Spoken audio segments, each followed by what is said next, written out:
Hold on to your butts. These are the Squashbuckler Diaries.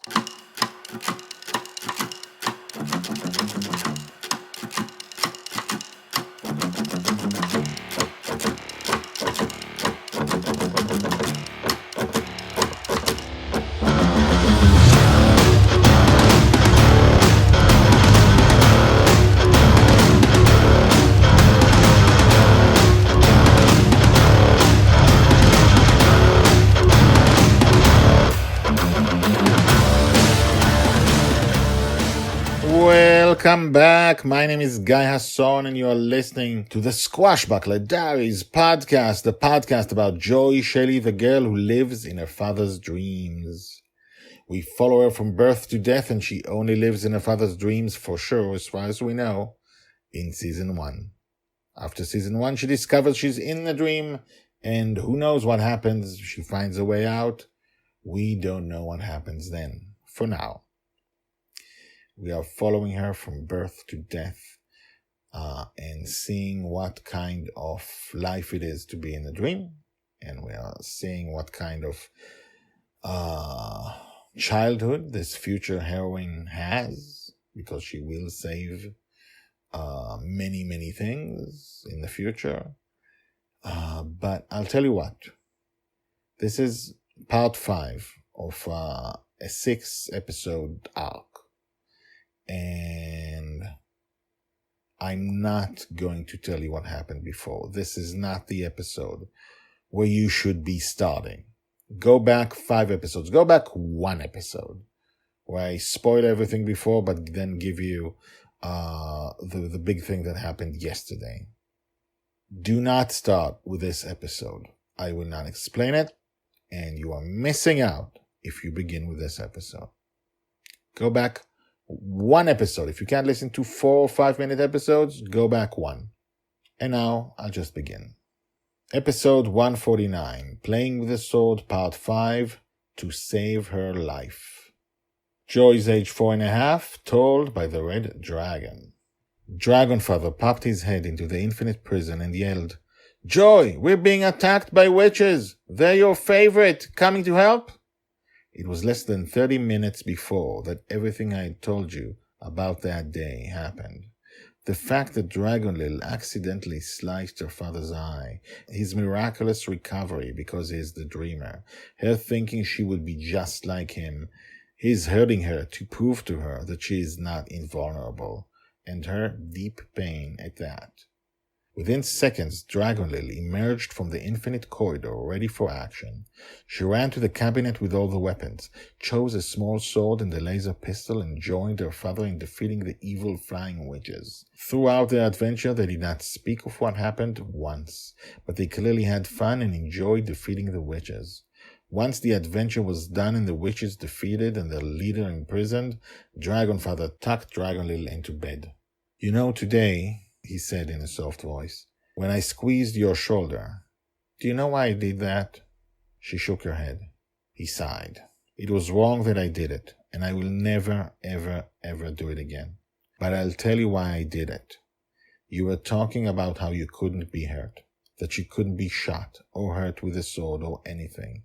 And for a moment, I imagined you going to battle and getting shot and getting cut, and I was so afraid for your life. I was afraid for you, Joy, that I wanted to make sure that you would never ever do that. At that moment, the only way I could see to save your life, because I was just so afraid, was to show you that you could be hurt. Do you understand?" She nodded. "It was not the right thing to do, but I was so afraid that I thought it was the only way to save your life. Okay?" She nodded. He kissed her forehead. "Okay. Let's go to bed. Do you want a story?" She nodded. He told her a story. Told by the Red Dragon. Hashtags Joy, Justin, Flying Witches. I think, these episodes, usually we have adventure, we have fun, we have a serious moment here and there, but I think this was, at least for me, very serious and a very emotional couple of episodes. And I really don't want to say anything about it. This is the difference between someone who, maybe if you hear this and you have something to say about it, but I wrote it so you could feel that. And everything I had to say, I said inside. And it's not that the words were the thing I wanted to say. I wanted to say everything. The thoughts you were thinking that hadn't been said. And the feelings you were feeling. And the feelings they were feeling. The feelings I was feeling. And I have nothing to add to that. So if you want to write in and add to this conversation, please do. My name is Guy Hasson. I'm at Guy Hasson at gmail.com. That's GUYHASSON at gmail.com. And I will see you tomorrow, because this is not the last episode about playing with the sword. The last episode comes tomorrow. And it's called The Death of Superman. And that's it. Join us tomorrow. And now, the credits. The Squashbuckler Diaries are written and read by me, Guy Hasson.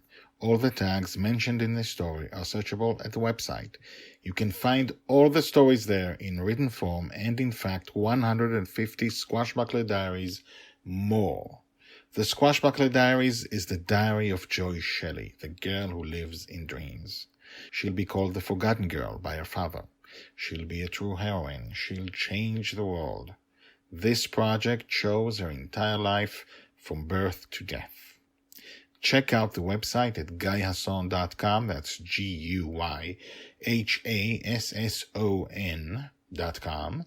I've been an author and a playwright for more than 30 years, and this is the first time I've used the guyhasson.com website, because The Girl in the Dream is my life project. If you have questions, if you want to comment, please do. You can comment at the website or email me at guyhasson@gmail.com. That's GUYHASSON, GUYHASSON @gmail.com. The theme music is called Brass Gentleman and is created by Thomas Howardek. My name is Guy Hasson, and this is my life project. Come back tomorrow, and tomorrow, and tomorrow for more.